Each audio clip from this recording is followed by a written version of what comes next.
Saudações, minha família, sejam todos bem-vindos neste vídeo.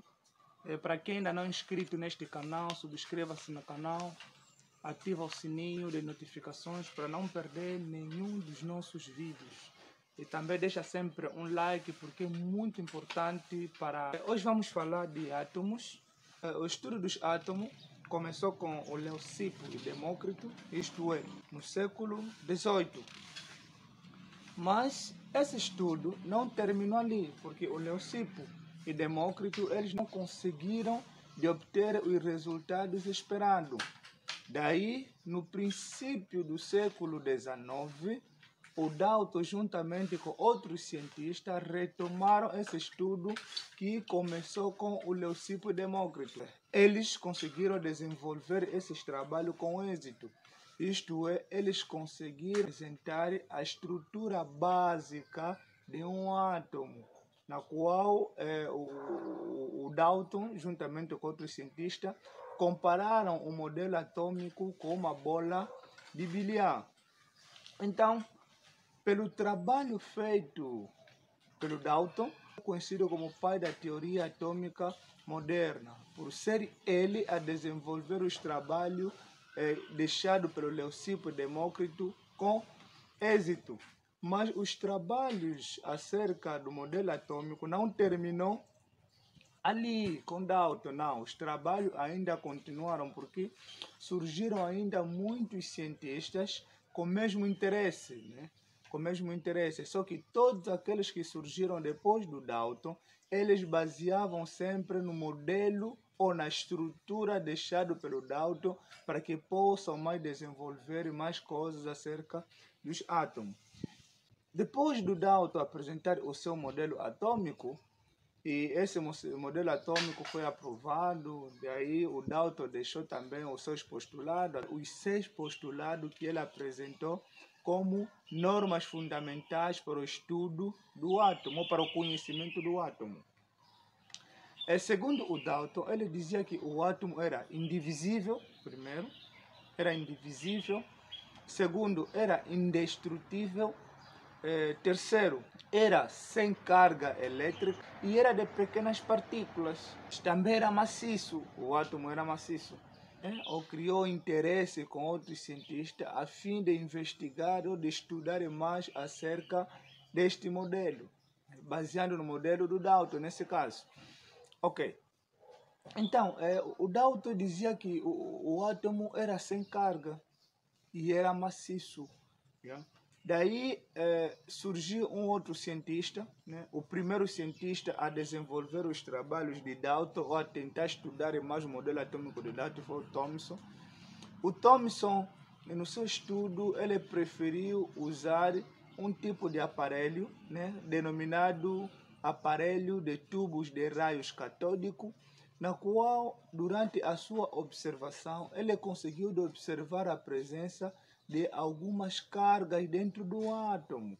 Ele conseguiu observar algumas cargas positivas e cargas negativas dentro do átomo. Como podem ver nesse modelo atômico, né, temos cargas positivas e cargas negativas. Só que essas cargas que o Thomson conseguiu observar dentro do átomo, ele ainda acreditava também que essas cargas todas eram maciças. Neste caso, essas partículas dentro, segundo o Thomson, não moviam, eram fixos dentro do átomo. Eles não tinham movimento de um lado para o outro, tá? De um lado para o outro. E o Thomson deixou, né? Segundo ele, chegou à conclusão que o átomo era uma esfera maciça. Quer dizer, era uma esfera, né? A estrutura dela é esfera, mas tudo que dentro tinha era maciça, quer dizer, não tinha um movimento de um lado para o outro, tá? Então, daí que o Thomson, né, ficou conhecido como o homem ou cientista que descobriu o eletrão. Descobriu o eletrão porque ele conseguiu observar com a ajuda daquele aparelho a presença das partículas aqui dentro deste átomo que estão a ver aqui à minha direita. E isso aconteceu no ano de 1897. ficou conhecido como pudim de passa ou bolo de passas, pela sua estrutura, do jeito que está, ele parecia ser um bolo ou um pudim de passas. Já no ano de 1910, surgiu um outro cientista, o Rutherford. Quando apareceu, o Rutherford procurou saber acerca da informação passada pelo cientista Thomson acerca das cargas, que dizia que essas partículas todas eram maciças. Ele procurou saber se, na verdade, essas partículas eram mesmo maciças. Ele conseguiu descobrir uma área específica dentro do átomo, como podem ver aqui, esse modelo atômico. Ele conseguiu descobrir uma área específica dentro do átomo, que ele denominou como núcleo, tá? Como núcleo, e ele chegou à conclusão que todas as cargas positivas ficavam dentro deste núcleo, ficavam dentro desse núcleo, enquanto que todas as cargas negativas ficavam à volta do núcleo, tá? Por esta razão que o Rutherford é conhecido como o cientista que confirmou a existência dos prótons.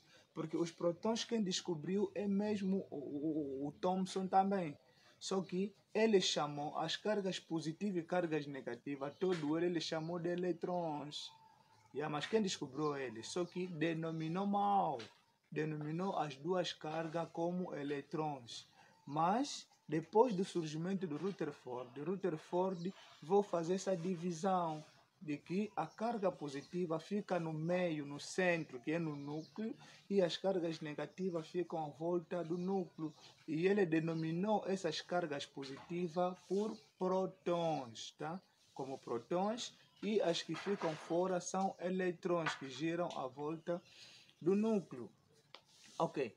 Agora, o Rutherford também não conseguiu dar uma boa explicação acerca das cargas negativas, porque as cargas positivas estão concentradas no núcleo, num lugar só, mas as cargas negativas ficam à volta do núcleo, elas giram.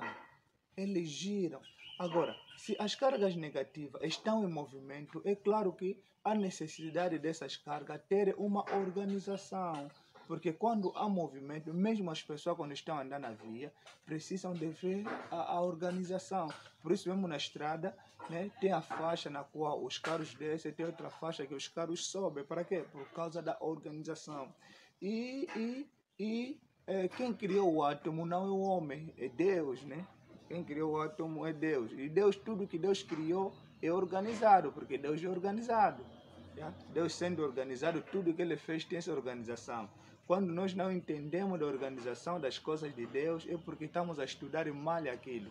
Quando estudamos bem, nós entendemos a organização das coisas segundo a vontade de Deus.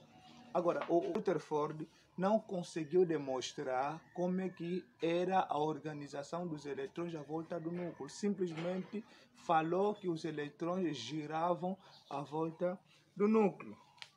E no ano de 1913, surgiu um outro cientista conhecido como Niels Bohr. O Niels Bohr, ele surgiu com a intenção de esclarecer, de estudar de forma específica o movimento dos eletrões na eletrosfera, certo? Ok. Então, o Niels Bohr procurou entender qual é a organização dos eletrões na eletrosfera. Sim, senhor, os eletrões ficam à volta do núcleo girando, mas qual é a sua organização? Como é que eles giram? Será que giram de forma desorganizados ou não? Daí o Niels Bohr conseguiu descobrir nova área que chamou de camadas. Segundo Niels Bohr, os eletrões na eletrosfera estão organizados em camadas e em cada camada tem um número máximo de eletrões que suporta. Tipo, na primeira camada suporta 2 eletrões, na segunda camada suporta 3 eletrões e assim sucessivamente, tá? E esses eletrões, onde eles estão, eles giram com uma organização, tá? Ninguém vai lá no lugar do outro. Então não tem como haver choque entre eletrões, mesmo que eles girarem com uma velocidade muito elevada, tá? Mas ele também sublinhou, disse que é possível que um eletrão saia de uma camada para outra. Yeah? Como podem ver nessa estrutura, né? É possível que uma camada um eletrão saia de uma camada para outra. Quando o eletrão sai de uma camada básica para a camada mais energética, esse processo nós chamamos de processo de excitação. Quer dizer, o eletrão excitou-se, ganhou energia e saiu de uma camada para a outra. E esse eletrão que subir não vai permanecer lá para sempre, não. Ele depois desce. Quando é que ele vai descer? Quando ele voltar a perder a energia que ele ganhou, tá? E o processo chama-se processo de excitação. Quando o eletrão fica excitado, ele volta até na camada básica, aonde ele saiu, tá? E para o Dalton, para o Niels Bohr saber a quantidade que suportava os eletrões em cada camada, ele usou esta fórmula 2n expoente 2. Usando essa fórmula, considerando o número de camadas e níveis de energia, ele conseguiu estabelecer esses valores que estamos a ver. E na camada, quando o nível é 1, temos 2 eletrões. Quando o nível é 3, é 2, temos 8, temos 18, 32 e assim sucessivamente. Então, este aqui é o resumo acerca do desenvolvimento do estudo dos átomos, começando do tempo do Leucipo e Demócrito, os atores daqueles que introduziram a teoria atômica, e até ao Niels Bohr, que é o homem que conseguiu, né, de fazer últimos estudos. Até agora, né, é possível que haja mais cientistas que vão descobrir mais coisas acerca dos átomos, mas até agora que estamos a estudar, o estudo do átomo terminou com o Niels Bohr, ele que estudou a última parte, que são o movimento dos eletrões, que descobriu as camadas. Então, resumindo tudo que nós vimos, o Leucipo e Demócrito foram eles que introduziram a teoria atômica, ou melhor, eles é que começaram com o estudo sobre os átomos, mas não conseguiram terminar ou desenvolver com êxito. E o Dalton foi aquele que descobriu a estrutura básica do átomo. Por esta razão é considerado o pai da teoria atômica. E o Thomson foi ele que descobriu o eletrão. Ele é conhecido como pai do eletrão. Ele que descobriu o eletrão.